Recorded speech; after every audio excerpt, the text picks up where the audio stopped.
তো বন্ধুরা, তোমরা সবাই কেমন আছো? আশা করি সবাই ভালো আছো। তো বন্ধুরা, অন স্ক্রিন তোমরা দেখতে পাচ্ছ, এটা কিন্তু হচ্ছে LP previous year question paper. এর আগে আমরা 8টি কোয়েশ্চেন পেপার আলোচনা করেছি, আজকেও আমরা আলোচনা করেছি। তো অবশ্যই তোমরা কি করবে, আমাদের চ্যানেলের সঙ্গে যুক্ত হয়ে থাকো। আমরা সমস্ত প্রিভিয়াস ইয়ারের কোয়েশ্চেন পেপার আলোচনা করে দেবো, চিন্তার কোনো কারণ নেই। তোমরা আমাদের চ্যানেলটির সঙ্গে যুক্ত হয়ে থাকো এবং ভিডিওগুলো দেখতে থাকো, এবং যদি কোথাও অসুবিধা হয় কমেন্ট করো। আমরা অবশ্যই আপনাদের এই মূল্যবান কমেন্টের উত্তর দেওয়ার চেষ্টা করব। তো আজকে আমরা 30 নম্বর কোয়েশ্চেন থেকে 75 কোয়েশ্চেন আলোচনা করব, 75 নম্বর কোয়েশ্চেন পর্যন্ত। তো অবশ্যই তোমরা ভিডিওটা দেখো, এবং তোমাদেরকে বলে রাখি, এই প্রশ্নগুলোর যেখানে শর্ট ট্রিক্স ইউজ করা হবে সেখানে অবশ্যই আপনাদেরকে বলে দেওয়া হবে। তাই যদি আপনারা স্কিপ করে দেন ভিডিওটা, তাহলে কিন্তু আপনারাই সেই শর্ট ট্রিক্সটা পাবে না। এতে আপনাদের কিন্তু অসুবিধা হতে পারে এক্সামের সময়। তো চলো, আর বেশি কিছু বলছি না, ভিডিওটা শুরু করছি। তো দেখো, প্রদত্ত সিরিজ থেকে বিজোড় চিত্রটি নির্বাচন করো। বিজোড় কোনটা তোমরা বলো। তো অনেকে তোমরা এখানে কাঁকড়া বলবে। তো বন্ধুরা দেখো, এই কচ্ছপ, কাঁকড়া, ব্যাঙ এগুলাকে আমরা কি প্রাণী বলি? অর্থাৎ এরা জলেও থাকতে পারে, পারে তো। কিন্তু মাছ মাছ জলেও থাকতে পারে, কিন্তু সে স্থলভাগে থাকতে পারবে? পারবে না। তাই এটা হচ্ছে আলাদা। Option D. তোমরা অনেকে কাঁকড়া করবে, তো এটা করো না। তারপর দেখো, একজন ব্যক্তি একটি সামগ্রী 1500 কিনে 12% লাভে বিক্রি করলে এই সামগ্রীটির বিক্রয় মূল্য কত? এটা তোমরা বিভিন্ন রকমভাবে করতে পারো। আমরা যেটা শিখিয়েছি ছোটোবেলা থেকে সেটাভাবে যদি করি তা হবে। দেখো, এদিকে আমরা ক্রয় মূল্য লিখছি, আমরা ক লিখছি, এদিকে বিক্রয় মূল্য লিখছি, আমরা তা ব লিখছি। তাহলে দেখো, 12% লাভে যদি হয় তাহলে এখানে ক্রয় মূল্যটা কত হবে? অবশ্যই যদি আমরা 100 টাকা ধরি, তাহলে যদি 12% লাভ হয় তাহলে অবশ্যই আমাদের বিক্রয় মূল্য কত হবে? 112 হবে। এবং 1500 দেওয়া আছে ক্রয় মূল্য, এতে কত হবে বিক্রয় মূল্য সেটা বের করতে বলেছে। তো এটা করতে পারবে একই নিয়মে। অবশ্যই সরল সম্পর্ক হবে, 100 নিচে এসে যাবে, কাটাকাটি করে দেবে, তোমাদের অঙ্ক আশা করি চলে আসবে। 100টার নিচে হবে। অর্থাৎ মেন কথা হচ্ছে আমাদের কেমন হচ্ছে, তোমরা বলে দিচ্ছে একেবারে ডাইরেক্ট 112 ইন্টু যেটা রয়েছে 1500, এটা কাটাকাটি করো। অর্থাৎ 15 দিয়ে 112কে গুণ করলে যেটা হবে সেটাই। তারপরে দেখো, নিম্নের কোনটি জালিকাময় উদ্ভিদের বৈশিষ্ট্যের মধ্যে পড়ে না? তো এই উদ্ভিদের আছে কি তন্তুময় মূল, এটা কিন্তু পড়ে না। কিন্তু বাকি যেগুলো আছে সেগুলো কিন্তু এই জালিকাময় উদ্ভিদের বৈশিষ্ট্যের মধ্যে পড়ে। যেমন এই উদ্ভিদের আছে ট্যাপমূল, এই উদ্ভিদের আছে জালিকাময় শিরাবিন্যাস, এই উদ্ভিদের আছে দুটি বীজপত্র। দেখো, এটা একেবারে বাচ্চা লেভেলের প্রশ্ন। বলছে লসাগু কত হবে, তো তোমরাই দেখতেই পাচ্ছ। জিএসটির সম্পূর্ণ নাম সেটা হচ্ছে গুডস অ্যান্ড সার্ভিস ট্যাক্স। এই দেখো, স্টেটমেন্ট টাইপের তোমাদের প্রশ্ন দেবে। এর আগে আমরা যে সমস্ত প্রিভিয়াসের কোয়েশ্চেন পেপারগুলো দেখেছি, সেই সমস্ত প্রিভিয়াস এর কোয়েশ্চেন পেপারে 4টা 5টা করে এরকম প্রশ্ন দিয়েছে স্টেটমেন্ট টাইপের। তো বুঝতে পারছো তাহলে কত ইম্পর্টেন্ট এগুলা। তো তোমাদেরকে এগুলো বেশি বেশি করে প্র্যাকটিস করতে হবে, তাহলে কিন্তু আপনাদের এক্সামের সময় খুব নিমিষেই এইগুলো হয়ে যাবে। তো দেখো কী রয়েছে, সব অধ্যয়নরত ছাত্ররা পরীক্ষায় পাস করে। বলছে সব যারা পড়াশোনা করেছে তা সেই সমস্ত ছাত্রীরা পরীক্ষায় পাস করবে, ছাত্ররা পাস করবে। অধ্যয়নরত ছাত্ররা ভালো ঘুমায়, এটা বিবৃতি। এবার দেখো, যারা ভালো ঘুমায় তারা সবাই অধ্যয়নরত ছাত্র। অবশ্যই এটা আমরা বলবো কি, তোমরাই বলো। অনেকজন দেখবে অনেক ঘুমিয়ে দেয়, তারা কি ভালো ট্যালেন্টেড ছিল আমরা বলবো? অবশ্যই বলবো না। তাহলে এটা কিন্তু আমাদের ফুলফিল করছে না। সবাই যারা পরীক্ষা পাস করে তারা ভালো ঘুমায়, দেখো সবার ব্যাপার যখন থাকবে না, তোমরা কী করে জানবে সবাই ঘুমায় কি ঘুমায় না? হ্যাঁ, তো এইগুলো আমরা দুটোই দেখতে পাচ্ছি, এখান থেকে আমাদের কিছু লিঙ্ক আমরা পাচ্ছি না, তাই এই দুটোই আমরা ভুল দেখতে পাচ্ছি। দেখো, এখানে তাই বলা রয়েছে যে এবং 1 এবং বা 2 কোনোটি অনুসরণ করে না। তারপর দেখো, নিম্নলিখিত কোনটি অসম্পৃক্ত হাইড্রোকার্বন? সেটা হচ্ছে ইথাইন। দেখো বাংলাটা দেখো আর ইংলিশটা দেখো। হ্যাঁ, আধুনিক পর্যায় সারণীতে প্রথম ধাতব উপাদান কি? তোমরা সকলে জানো লিথিয়াম, Li যাকে আমরা সংকেতটা লিখে থাকি। তারপরে দেখো, গড়ের থেকে কিন্তু আপনাদের প্রশ্ন দিচ্ছে। হ্যাঁ, তো অবশ্যই সেরকম টাইপের প্রশ্ন আলোচনা করতে হবে এবং তোমাদেরকে প্র্যাকটিস করতে হবে। দেখো 10 ইনিংসের পর একজন ব্যাটসম্যানের প্রতি ইনিংসের গড় স্কোর হচ্ছে 52, 12 ইনিংসের পর তার বেড়ে হয়েছে 54। যদি ব্যাটসম্যান 12তম ইনিংসের আগের ইনিংসের 16 রান বেশি করে, আগের ইনিংস থেকে 16 রান বেশি করে, তাহলে 11তম ইনিংসে কত রান করেছিল, তো এটা অবশ্যই আপনারা করে দেখবে, এটা মুখোমুখি হইতে পারে। দেখো ট্রান্সপোর্টদের ধর্মঘটের কারণে অত্যাবশ্যকীয় পণ্যের দাম বেড়ে গেছে, তাহলে সরকারের উচিত অত্যাবশ্যকীয়দের পণ্য পরিবহনের জন্য নিজস্ব গাড়ি কেনা। দেখো নিজস্ব গাড়িটা কারো টাকা পয়সা থাকতেও পারে নাও পারে, এটা তো একটা ব্যাপার, তাহলে এটা কি আমরা বলবো? সরকারের উচিত ধর্মঘট প্রত্যাহার করতে ট্রান্সপোর্টদের সঙ্গে আলোচনা করা। হ্যাঁ, এটা অবশ্যই একটা পজিটিভ টাইপের প্রশ্ন, মানে কী বলবো, সিদ্ধান্ত দেখতে পাচ্ছি আমরা, হ্যাঁ, কনক্লুশন দেখতে পাচ্ছি, তাহলে এটা আমাদের করা উচিত। কিন্তু উপরেরটা আমরা দেখো এটা নিজস্ব ব্যাপার, কেউ করবে না করবে সেটা কোন ব্যাপার, সেটা কি বলতে পারবো? তাহলে আমাদের শুধুমাত্র 2 অনুসরণ করছে, তাই 2 ইজ দ্য রাইট অ্যান্সার। ভ্রূণটি যে বিশেষ একটি টিস্যুর সাহায্যে মায়ের রক্ত থেকে পুষ্টি পায়, সেটা হচ্ছে কোনটি? তো সেটা হচ্ছে প্লাসেন্টা।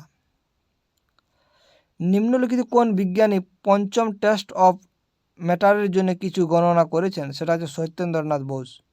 দেখো 3-এর এক থেকে একটা ভগ্নাংশ বের করে নিল 12-এর এক, তাহলে আরেকটা ভগ্নাংশ কত হবে? তো অবশ্যই এখান থেকে এটা বিয়োগ করে দেওয়া হয়ে যাবে, অর্থাৎ এই 12-এর এক থেকে, এটা থেকে না বন্ধুরা, 1-এর 3 থেকে 1-এর 12 বা 12-এর এক যাই বলো না কেন, এটা বিয়োগ করে দাও, তোমরা দেখো পেয়ে যাবে কত হবে। আমরা যদি করি এটা, তাহলে এটা কত হবে? লসাগুটা 12 হবে, এখানে 4 - 1 মানে হচ্ছে 3-এর 12, আর 3-এর 12 মানে কাটাকাটি যাবে, 1-এর 4 হয়ে যাবে, দেখো 1-এর 4ই বেরিয়ে গেছে।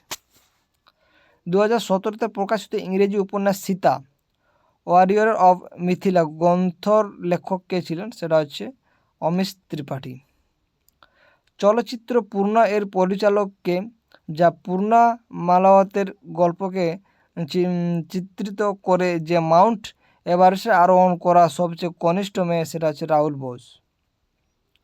কোন রাশিয়ার রসায়নবিদ যিনি বলেছিলেন উপাদানগুলির বৈশিষ্ট্য ধর্ম তাদের পারমাণবিক ভরের পর্যায়ক্রমে মানে হয়ে থাকে, সেটা হচ্ছে মেন্ডেলি বলেছিল পর্যায় সারণীতে। এখানে কোটা ত্রিভুজ আছে, তোমরা অবশ্যই গণো আর বলো। 18টি। প্রাথমিক অবস্থা থেকে গতিময় বস্তুর গতিশীল যদি প্রাথমিক বেগের 256 গুণ বেশি হয়, তাহলে নতুন রৈখিক বেগ কত হবে? অবশ্যই 16। 16-এর স্কোয়ারতে 256 হয়ে থাকে। এরকমভাবে শর্ট ট্রিক্স ইউজ করে করতে পারো।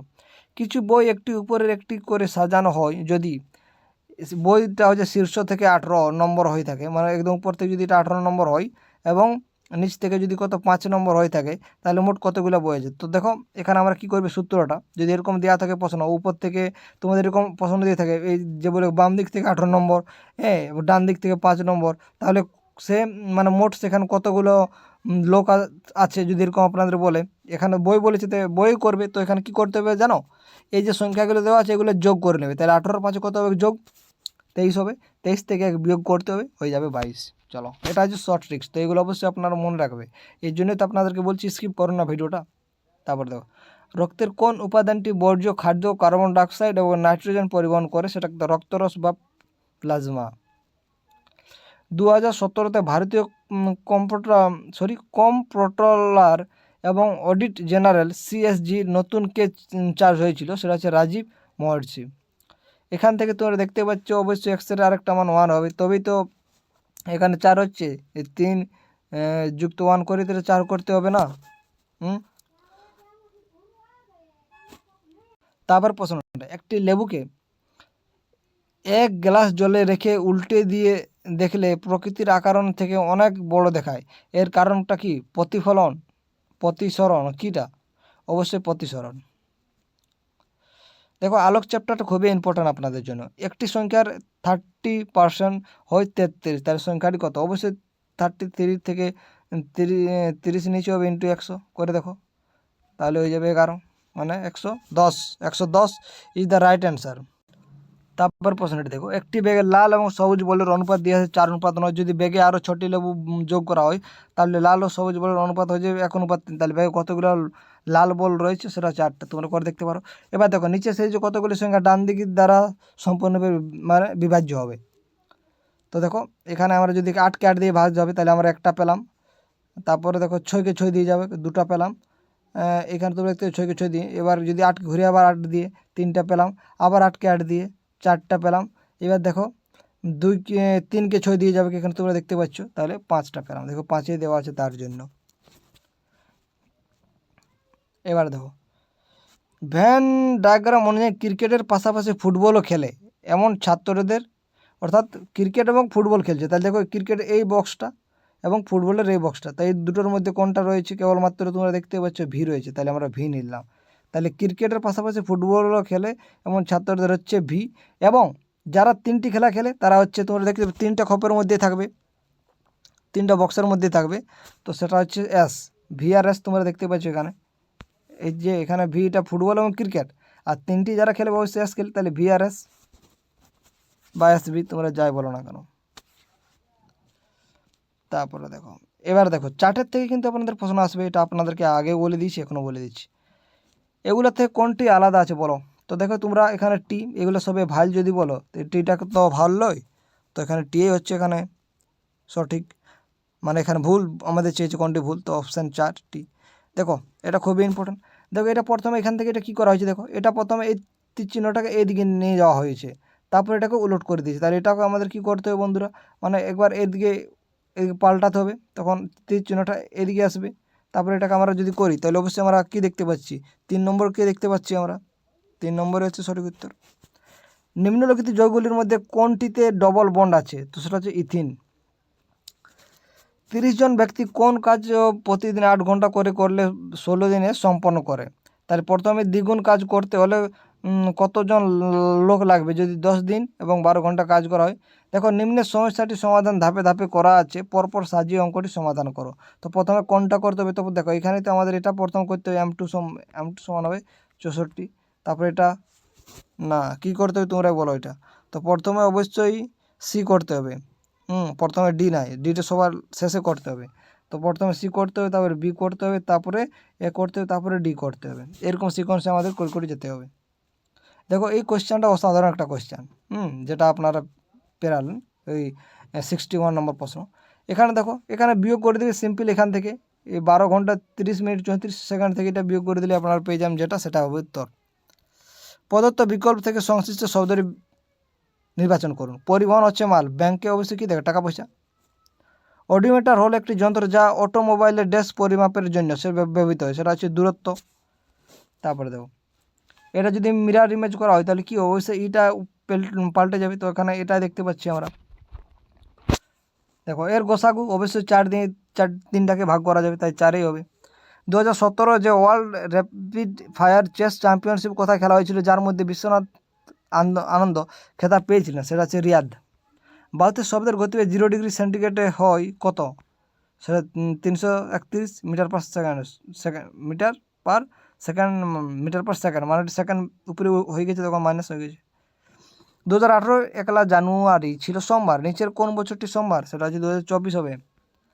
দেখো এই শব্দটাকে যদি মানে বর্ণাক্রমে সাজা হয়, তো ওর প্রথম এ আসবে, এরকম করে করে যদি সাজা হয়, যদি এ আসবে, তারপর দেখো বি তো দেওয়া নয়, তারপরে ই আসছে, এ ই এ ই এফ তো না, E F G H I হবে, তারপরে কী হবে, জে তো দিন জে দেওয়া আছে, জে দেওয়া নেই, আই জে কে দেওয়া আছে, কে দেওয়া নেই, K I J K L M N N দেওয়া আছে, কি এন দেওয়া আছে, এন ও পি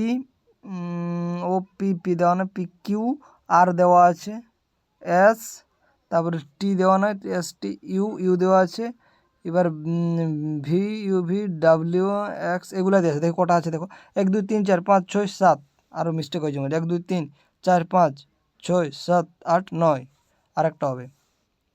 দেখো এবার 1 2 3 4 5 6 7 8, আরেকটা বাকি রয়েছে মনে হয়, 1 2 3 4 5 6 7 8 9, এলটা কোথায় দিই না মনে হয়, I J K L M, এটা এল হবে বন্ধুরা, এইখানে এল হবে।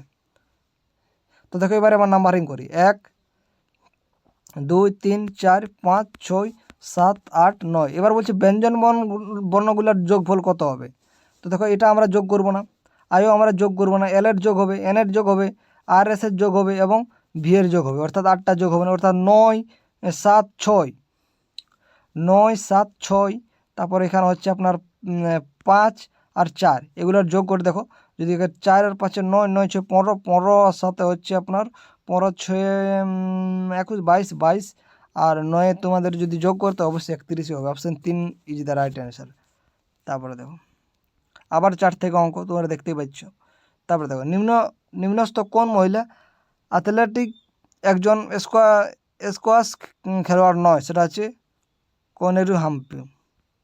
কত সালে ভারতের রাজধানী কলকাতা থেকে দিল্লিতে স্থানান্তর হয়েছিল? সেটা হচ্ছে 1911 সালে। এবং মানে আমাদেরকে কবে বঙ্গ বিভাজন হয়েছিল? সেটা হচ্ছে 1905। এগুলো মনে রাখবে। দেখো এই জোটটি আপনাদেরকে বারবার বলে আসছি, যদি আমাদের চ্যানেল তোমার যদি পুরনো হয়ে থাকে তোমরা সকলে জানো এই জোটটি, অর্থাৎ এটা হচ্ছে 5, এটা হচ্ছে 10, এটা হচ্ছে 15, এটা হচ্ছে 20, এটা হচ্ছে 25। তাহলে ওয়াই হয়েছে মানে 5 5 করে।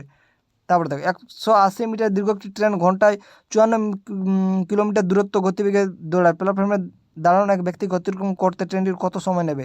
12 সেকেন্ড সময় নেবে। তো আজকে এখানে শেষ করে দিচ্ছি। দেখো 75 নম্বর প্রশ্ন, এটা লাস্ট প্রশ্ন ছিল। তো তোমাদের ভিডিওটা কেমন লাগলো অবশ্যই কমেন্ট করে জানাতে পারো। তোমাদের ভিডিওটা শেষ পর্যন্ত দেখার জন্য আপনাদেরকে অসংখ্য